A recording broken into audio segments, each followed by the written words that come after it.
Assalamualaikum warahmatullahi wabarakatuh. Hai guys, welcome back to my YouTube channel. Izin memperkenalkan diri, nama saya Angelia Clarissa Tamara, NPM 234-11013 dari kelas manajemen 23C.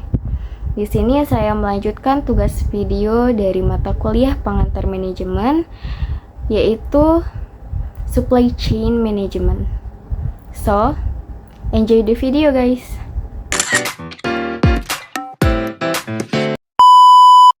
Supply Chain Management. Pengertian supply chain management atau manajemen rantai pasok. Manajemen rantai pasok adalah suatu pendekatan untuk mengelola aliran barang dan jasa dari pemasok hingga konsumen akhir. Tujuannya adalah untuk memaksimalkan efisiensi dan keuntungan dalam setiap tahap proses, dari pengadaan bahan baku hingga produksi, distribusi, dan penjualan. Manajemen rantai pasok melibatkan koordinasi antara berbagai departemen dan mitra bisnis, termasuk pemasok, produsen, distributor, dan pengecer.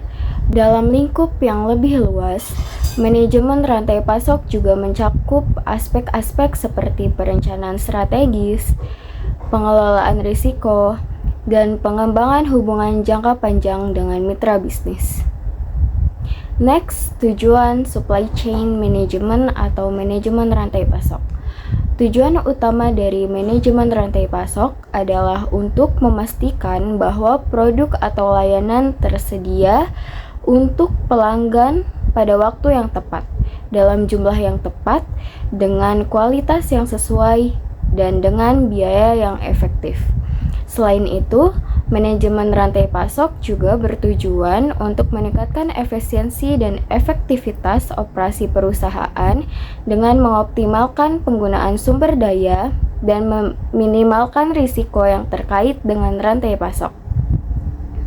Selanjutnya ada elemen-elemen supply chain management. Yang pertama ada produk. Produk adalah elemen pertama dalam manajemen rantai pasok. Hal ini meliputi desain, pembuatan, dan pengiriman produk ke pelanggan. Produk juga mencakup perencanaan produksi, manajemen kualitas, dan pengelolaan persediaan. Kemudian yang kedua ada pemasok. Pemasok adalah elemen kedua dalam manajemen rantai pasok. Hal ini meliputi pemilihan pemasok, negosiasi kontrak, pengelolaan kinerja pemasok, dan pengelolaan risiko pasokan. Pemasok juga terlibat dalam pengiriman bahan baku atau komponen ke pabrik atau gudang perusahaan. Dan yang ketiga yaitu ada pabrik atau gudang.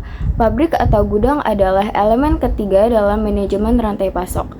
Hal ini meliputi perencanaan produksi, manajemen persediaan, pengiriman produk ke pelanggan, dan pengelolaan kualitas produk. Pabrik atau gudang juga terlibat dalam pengelolaan risiko logistik dan pengiriman produk. Keempat ada distributor. Distributor adalah elemen keempat dalam manajemen rantai pasok. Hal ini meliputi pengambilan produk dari pabrik atau gudang, penyimpanan produk, dan pengiriman produk ke pelanggan. Distributor juga terlibat dalam manajemen persediaan dan pengelolaan risiko logistik. Kemudian ada strategi supply chain management. Pendekatan kolaboratif dalam manajemen rantai pasok penting untuk menjalin kerjasama yang erat dengan semua pihak yang terlibat, mulai dari pemasok hingga konsumen. Pendekatan kolaboratif ini dapat membantu mempercepat proses pengiriman dan meningkatkan efisiensi dalam rantai pasok. Dan penggunaan teknologi. Teknologi dapat digunakan untuk memantau dan mengelola rantai pasok secara lebih efektif. Contohnya, penggunaan sistem manajemen gudang dapat membantu mengoptimalkan pengelolaan stok dan mempercepat proses pengiriman. Next, ada teknologi dalam supply chain management. Yang pertama ada manajemen produksi.